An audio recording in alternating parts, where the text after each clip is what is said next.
June, humingi nga ng paumanhin si Attorney Harry Roque matapos makasagutan si Senate Committee on Women Chairperson Senator Risa Hontiveros at matapos din balaan ni Senator Sherwin Gatchalian na papatawan ng contempt.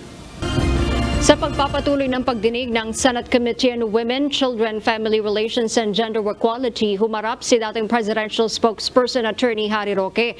Dito muling nanindigan si Roque na hindi siya abogado ng Lucky South 99, ang pogo na ginalugad ng mga otoridad sa Porac, Pampanga at sa anumang pogo sa bansa. Sa pagtatanong ni Senator Risa Hontiveros, dumepensa si Roque sa umano'y ipinapahiwatig ng mambabatas na siya ang abogado ng Lucky South 99. Binatikos ito ni Senator Hontiveros at sinabing base ito sa mga testimonya ng mga resource person gaya ng sa PAGCOR na sinabing si Roque umano ang legal head ng Lucky South 99 batay sa nakasaad sa organizational chart na isinumite ng kumpanya. Pero giit ni Roque, sa mismong pagdinig ng Senado lamang niya nalaman na nakalagay ang kanyang pangalan sa naturang dokumento at wala siyang kinalaman dito. My answer po is that document is only evidence of its existence.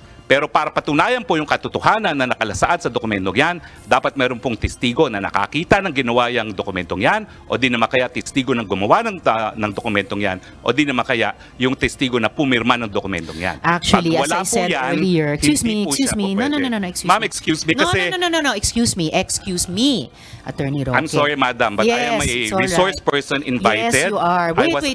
Let me finish. To answer. Yes, you already answered in excess. Kapag gusto nyo akong tumigil pa, patigil nyo kapag ako nag-explain. Yes. I thought we were engaged in the search for the truth. Dito na umawat sa Senator Sherwin Gatchalian at pinagsabihan si Roque na respetuhin sa Senator Hontiveros bilang chairperson ng komite. Agad namang humingi ng paumanhin si Roque habang nagbanta si Senator Gatchalian na papatawan ito ng contempt kapag naulit ito. Attorney Roque, please be reminded to respect the chairperson. I'm very respectful, Madam Chair. Paano respectful na nagsasalita siya, sinasabayan mo siya? I apologize, Senator Gatchalian. One more, I apologize. I will cite you in contempt. And if you disrespect the chairperson, we'll be compelled to cite you in contempt. I understand and I apologize. So, ayaw nyo mang amining, abogado kayo ng Pogo, malinaw na abogado naman kayo ng taga-areglo ng Pogo.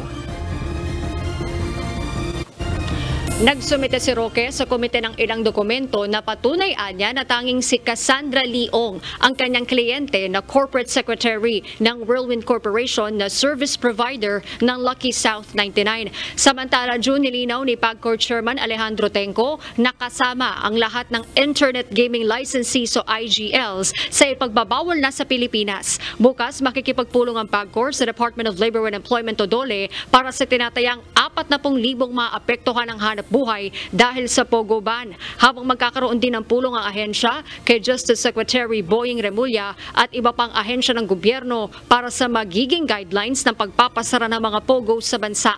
Nangako ang PAGCOR na magsusumite rin sa Senado ng kanilang monthly update simula sa Agosto bilang pagtitiyak na may sasagawa ang Pogo ban na iniutos ni Pangulong Ferdinand Marcos Jr. Mabigyan nyo lang kami ng ilang linggo para po magawa na po ng hindi lang timetable, makita na po sa kabuuan ano mga dapat na hakbang na gawin para po maipatupad yung inutos ng Pangulo nung nakaraang SONA. Kasi po namin, sa internal lang po na pag-uusap namin sa PAGCOR, magkakaroon po kami ng monthly update para po makita nyo ano nang nangyayari sa pangkasalukuyan para po transparent din lahat, no? Nakikiusap din nga po, wag po natin muna sana patulan yung mga kung ano-ano yung mga lumalabas na balita na merong ini-exempt yung IGL. Hindi po totoo yun.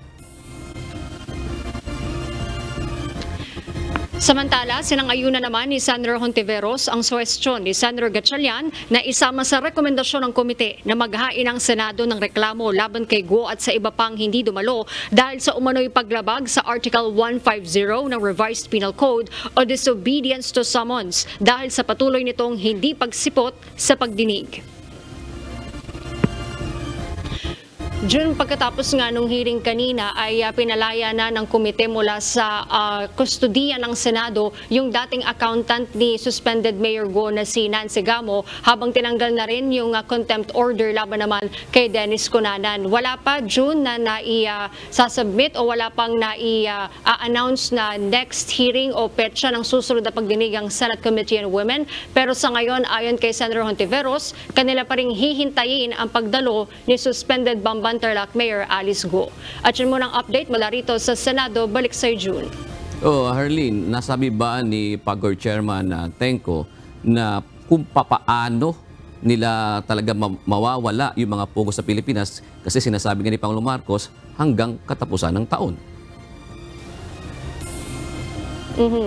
June, yan yung sinabi kanina ni PAGCOR Chairman Tenco na kasama dun sa lalamanin ng kanilang monthly report sa Senado at sa publiko patungkol dito sa kanilang magiging detailed plan sa pagpapasara ng mga pogo, dahil magkakaroon pa lamang sila ng meeting sa DOLE at sa iba pang law enforcement agencies kung paano mismo pati yung timetable at mismong step-by-step procedure na kanilang gagawin para sa pogo ban. June.